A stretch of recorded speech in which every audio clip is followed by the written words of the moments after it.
ഒരു അബദ്ധത്തിൽ നേരത്തെ പണി കഴിഞ്ഞ് വീട്ടിലെത്തിയ ദിവസം നീ എന്തായാലും നേരത്തെ വന്നാലേ എന്നാൽ ഒന്ന് കറങ്ങാൻ പോകാമെന്ന് പറഞ്ഞ് ഞാനും വിഷ്ണുവും കൂടി വണ്ടി എടുത്ത് കറങ്ങാൻ ഇറങ്ങി.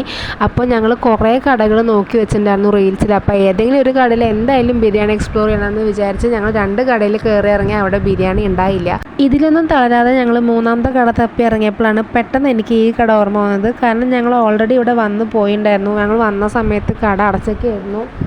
അപ്പോൾ ഇത് തുറന്നിരിക്കണ കണ്ടപ്പോൾ എന്തായാലും ഇവിടെ ബിരിയാണി കിട്ടുമെന്ന് വിചാരിച്ചിട്ട് അവിടെ ഞങ്ങൾ കയറിയിട്ട് 2 ചിക്കൻ ബിരിയാണിയും ഒരു ചിക്കൻ 65 ആണ് പറഞ്ഞത്. ബിരിയാണി അത്യാവശ്യം നല്ല ക്വാണ്ടിറ്റി തന്നെ ഉണ്ടായിരുന്നു. 2 വലിയ പീസ് ചിക്കനും ഒരു മുട്ടയും സർലാസും അച്ചാറും ഉണ്ടായിരുന്നു. പക്ഷേ ഇതൊന്നും അല്ല കാര്യം. ബിരിയാണിയോ ചിക്കൻ 65 ഉച്ചക്കേലത്തെ എങ്ങാണ്ടാണെന്നാണ് തോന്നുന്നത്.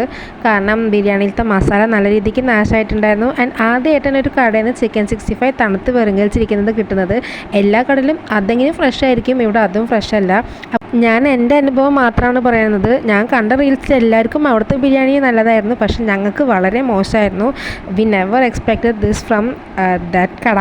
കാരണം ഭയങ്കര റീച്ചുള്ള കടയായിരുന്നു അത്. അപ്പോൾ അവിടുന്ന് ഡിസപ്പോയിൻമെൻ്റ് ആയിട്ട് ഞങ്ങൾ അവിടെ നിന്ന് ഇറങ്ങിയിട്ട് മണ്ണുത്തി പാലത്തിൻ്റെ അവിടെ പോയി ബേൽപൂരിയും ദഹിപൂരിയും കഴിച്ചു. അപ്പോൾ ബിരിയാണി ഉണ്ടായ നഷ്ടം ഞങ്ങൾ ഇതിലങ്ങോട്ട് നികത്തിയെന്ന് പറഞ്ഞുകൊണ്ട് ആ കട ആരും ട്രൈ ചെയ്തെന്ന് പറയില്ല. നിങ്ങൾ പോയി ട്രൈ ചെയ്യുക, നിങ്ങളുടെ ഓൺ റിസ്കിലെന്ന് മാത്രം പറയുകയാണ്. അപ്പോൾ ഞങ്ങൾ ഇനി എന്തായാലും അങ്ങോട്ട് പോകുന്നില്ല, വേറെ കട എക്സ്പ്ലോർ ചെയ്യാൻ വേണ്ടി ഇറങ്ങുകയാണ്. അപ്പോൾ വേറെ വീട്ടിൽ കാണാം. മറ്റേ next time bye from me.